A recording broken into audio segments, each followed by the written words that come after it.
Bueno, muy bien, nos metemos en nuestra próxima entrevista de esta mañana porque estamos a 2 meses y medio prácticamente de las elecciones nacionales de octubre. El panorama político en las últimas horas, en las últimas semanas, ha mostrado algunos comportamientos que podrían llamarse como sorpresivos. El crecimiento que ha registrado en la intención de voto, según lo que marcan las encuestas, Ernesto Talvi, que está allí casi que en una paridad con la intención de voto del Partido Nacional, según algunos datos de encuestadoras de las últimas horas. Cómo se ha posicionado Cabildo Abierto como una cuarta opción para el electorado nacional. Todo lo que ha sucedido en Argentina con estas PASO, el posicionamiento, el paso fuerte de la fórmula Fernández hacia la presidencia en Argentina. ¿De qué manera puede repercutir eso en nuestro país? De todos estos temas vamos a hablar a partir de este momento con el politólogo Diego Luján, que es un gusto que nos acompañe nuevamente. Buen día. Bueno, buen día, muchas gracias por la invitación. Bueno, arrancamos por el tema local, por el tema de las encuestas, por el tema de luego de la interna, cómo se han acomodado, cómo se han posicionado los distintos candidatos ya ahora. ¿El hecho más llamativo es el crecimiento de Talvi? Bueno, a ver, creo que sí, en parte sí, y en parte hay algunas otras novedades que también vale la pena destacar. A ver. Bueno, por ejemplo, el ascenso a un partido nuevo, como es el caso de Cabildo Abierto, creo que también marca como las dos novedades, si se quiere, más relevantes de estos aprontes. Me parece que todavía la campaña está bastante fría. Vamos a ver en los próximos días si la situación que las primeras encuestas empiezan a mostrar se ratifica o no.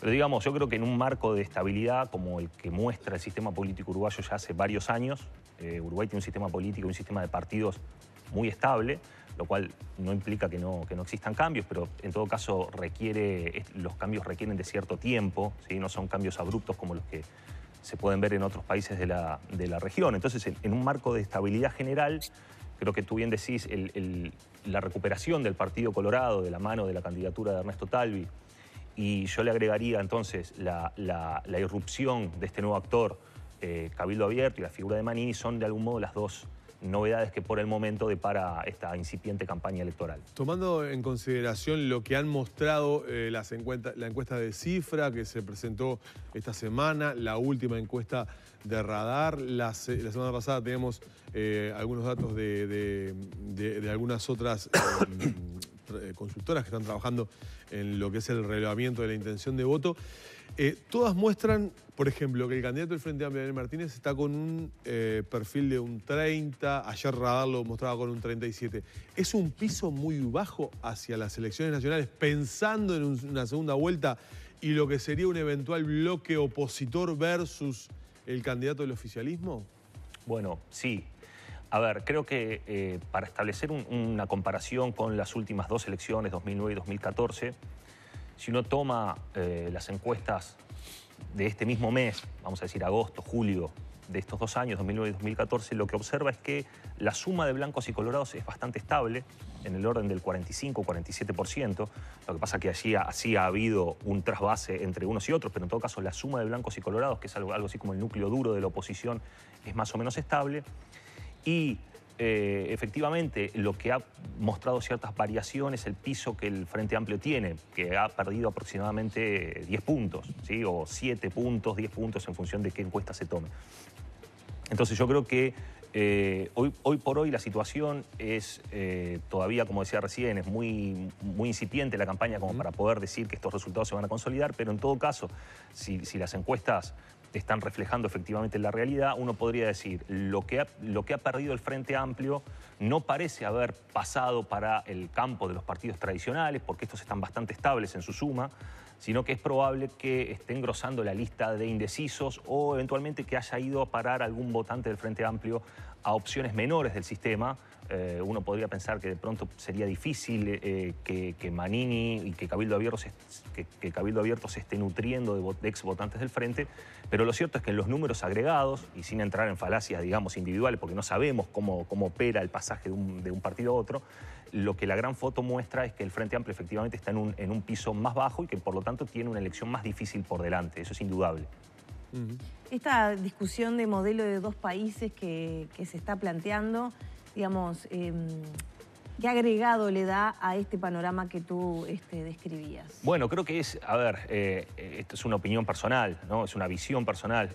Creo que efectivamente esta suerte de enfrentamiento entre dos modelos de país o dos modelos distintos, que uno podría incluso parangonarlo con otros países de la región, precisamente colabora en la idea de que efectivamente hay dos bloques, o en todo caso no ayuda a desarmar la idea de que hay dos bloques antagónicos, y que yo creo que efectivamente tienen posiciones, yo no diría radicalmente opuestas, pero sí claramente diferenciables entre lo que hay que hacer, por ejemplo, con la economía, principalmente con la economía, pero también con otras cuestiones como la agenda de derechos, como la seguridad, la educación, etc. Creo que a lo mejor en algunos aspectos como el de la educación y la seguridad puede haber o podría haber espacio para mayores acuerdos interpartidarios, pero creo que en estos otros aspectos más redistributivos, efectivamente los modelos que se proponen son distintos, son opuestos, son diferenciables, más allá de los esfuerzos que a veces los candidatos hacen por tratar de matizar esta idea en busca de ciertos votantes de centro, ¿no? Diego, ¿cuánto puede estar influyendo en el crecimiento del Partido Colorado? Y esto lo digo sin quitarle mérito al trabajo que está realizando en campaña, no solamente Talvi, sino todos los dirigentes del partido, la desaparición de Sartori. Es decir, y cuando digo la desaparición de Sartori es que frente a un bombardeo que tuvimos en determinado momento, yo lo vi desaparecer de la escena política prácticamente. Bueno, es una muy buena pregunta. La verdad es que datos como para contestar con cierta confianza no hay, o no han trascendido, pero creo que es una especulación muy razonable suponer, y yo esto lo ataría con una cuestión que habría que ir hacia las internas, ¿no? Para hacer una pequeña introducción. Los votantes de Sartori son votantes, eso sí, hay datos, son votantes más bien jóvenes, de nivel socioeconómico bajo, que residen más bien en zonas periféricas, y por tanto uno podría pensar que están movilizados y han sido movilizados efectivamente para el 30 de junio sobre la base de apelaciones ciertamente no programáticas, para decirlo en el mejor de los casos. Entonces, esos votantes son votantes que de por sí son más volátiles, ¿sí? Digamos, el nivel de lealtad que un votante tiene para con un candidato o un partido tiene que ver con el tipo de vínculo que lo moviliza, ¿no? Los vínculos programáticos o ideológicos son mucho más estables a lo largo del tiempo, ¿sí? Los vínculos más particularistas, o si se quiere clientelares o personalistas, son vínculos más volátiles y la lealtad con el candidato es más efímera. Y depende mucho de la presencia del candidato, casi permanente. Exacto, justamente por eso iba. Retirado o ausente el estímulo del candidato, entonces ese votante queda un poco a la deriva. Y ahora sí lo ato con tu pregunta. ¿Es posible que los 100.000 votos, por decir algo, que fueron en números redondos, que fueron a parar a Sartori en la interna del Partido Nacional, estén allí a la deriva esperando alguna candidatura particularmente carismática o interesante, que haga alguna oferta parecida a la que hacía Sartori? Entonces es posible que el crecimiento de otros partidos, como por ejemplo el de Cabildo Abierto, esté en parte motorizado por ese electorado volátil, ¿no? Diego, con la influencia que está teniendo en este momento, y es la siguiente pregunta, la elección en la República Argentina, estamos en estos momentos con ya el presidente Mauricio Macri, Danilo, haciendo los anuncios de las nuevas medidas económicas con las que, bueno, piensa apagar este gigantesco incendio que le han dejado las PASO. Claro, primero está haciendo como un pedido de disculpas o de perdón por la conferencia del lunes. Como una autocrítica. Como una autocrítica sobre esa conferencia de prensa del lunes, y acto seguido va a anunciar el paquete de medidas que tienen que ver con impacto local directamente. Pero si les parece, vamos a lo que está diciendo el presidente Macri. Me están pidiendo un segundo. Bueno, lo que ha sucedido es que es un mensaje no en vivo, fue un mensaje grabado. De alguna manera están cuidando el mensaje y no volviendo a repetir, digamos, lo que fue una conferencia de prensa donde trastabilló Macri se metió en un lugar donde no debía meterse, en determinados anuncios o determinadas expresiones que terminó pagando caro después, se le hicieron pagar todos los medios, ¿no? Hoy reconoció, la responsabilidad es mía. Lo mató Tinelli, por ejemplo, ¿no? Sí. Tinelli, que tiene mucha influencia en la opinión pública argentina, lo mató. Todo lo sucedido es responsabilidad mía, dijo hoy, pidió disculpas además por su actitud del otro día. Quiero pedirles disculpas por todo lo que dije en la conferencia del lunes. Exacto. Dijo hace algunos minutos en este mensaje que, como decía Danilo, ha sido grabado desde la Quinta de Olivos y también anunciando algunas medidas en materia económica. Sí, exactamente. Lo que está pasando es que el riesgo país en Argentina está subiendo. Está en niveles que son los más altos en la era de Mauricio Macri en el gobierno argentino. Se espera una nueva jornada de mucha turbulencia hoy miércoles a partir de estos anuncios que se había moderado de alguna manera el martes tras lo que fue ese lunes negro en Argentina. Pero vamos a ver qué está diciendo Macri. Que eso haya sucedido es pura y exclusivamente responsabilidad mía y de mi equipo de gobierno. El domingo hubo muchos argentinos que creyeron en el camino que empezamos, pero que después de un año y medio muy duro, dijeron no puedo más. Sintieron que durante este tiempo les exigí mucho y que lo que les pedí fue muy difícil. Fue como trepar el Aconcagua y hoy están agotados, cansados, enojados. Llegar a fin de mes se transformó en este último año en una tarea imposible muchas veces. Sé que muchas familias tuvieron que recortar sus gastos y que ya no saben dónde más recortar, de qué más privarse. Cuando arrancamos en el 2015 creyeron que iba a ser más fácil. Yo también lo creí. Pero el punto de partida fue como estar en el 10º subsuelo. Hay muchas prioridades, muchas urgencias, desde gente sin agua potable, rutas destrozadas donde la vida corría riesgos, millones de familias sin cloacas o viviendo en calles de tierra, zonas donde nadie había hecho las obras para que no se inunden. Y la lista sigue eternamente. Esas emergencias hay que solucionarlas. Y por mi formación de ingeniero, prioricé solucionar las cosas de fondo, hacer las bases sólidas sobre las que creo y veo que la Argentina se está poniendo de pie, pero haciendo una autocrítica. Soy consciente que el día a día terminó siendo una exigencia agotadora para muchos. Desde mi lugar voy a hacer lo imposible para seguir acompañándolos más que nunca en este camino y priorizar aliviarles la vida en el día a día, así como priorizamos las emergencias, la urgencia y lo estructural. Hace 3 años y medio ustedes me eligieron para cambiar nuestro país en serio. Y si bien logramos muchas cosas juntos, ese proceso nunca estuvo exento de errores. Pero sepan que mi intención de hacer, de construir, es siempre sana y verdadera. 3 años y medio es mucho tiempo. Y también es poco para reparar lo dañado que estaba el país y construir la Argentina que todos queremos y merecemos. Estoy convencido más que nunca de que juntos los vamos a lograr, lo estamos logrando. Algunos anuncios realizados en la previa, donde comenzó ya con algunos títulos. Lo agarramos con el mea culpa, digamos, claro, ¿no? Tienen que ver con lo que se había anunciado, aumento de lo que llamaríamos aquí el mínimo no imponible del IRPF.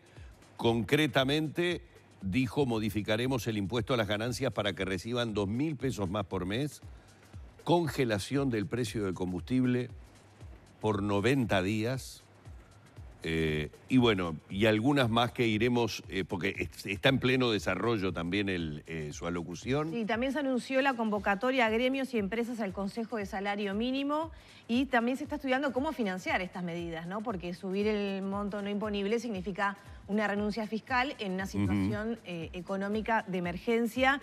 Bueno, se manejan en algunos medios que una de las opciones es aumentar las retenciones. lo cual también va a generar una polémica Claro. importante. Yo digo, ¿esto es una medida económica barra financiera o una medida electoral?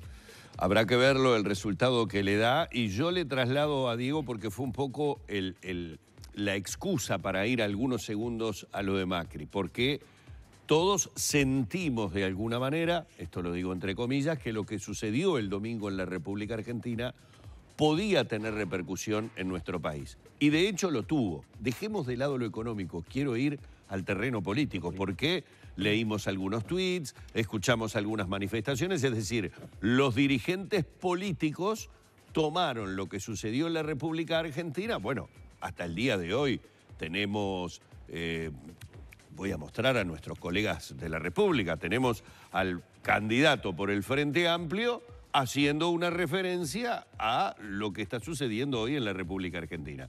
Casi que la pregunta es tonta, pero ¿en cuánto puede influir o está influyendo la situación en Argentina?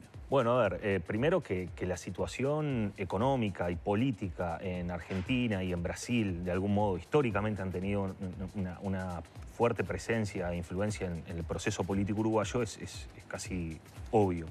Ahora, yo creo que el asunto acá lo interesante pasa por lo siguiente, establecer primero con qué signo impacta, es decir, a quién beneficia, a quién perjudica, y creo que eso es más difícil de establecer con precisión.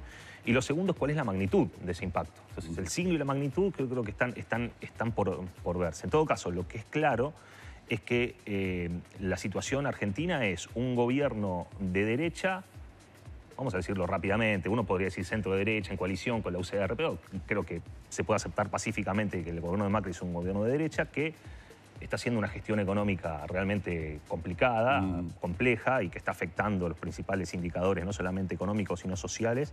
Y por lo tanto es un gobierno de derecha que está fracasando en su gestión. Correcto. En Brasil, hace algunos años, gobierna también, si se quiere, la derecha, incluso antes de que gobierne Bolsonaro, y también tiene una situación económica compleja. Entonces, uno podría decir, a priori, son gobiernos de derecha complicados.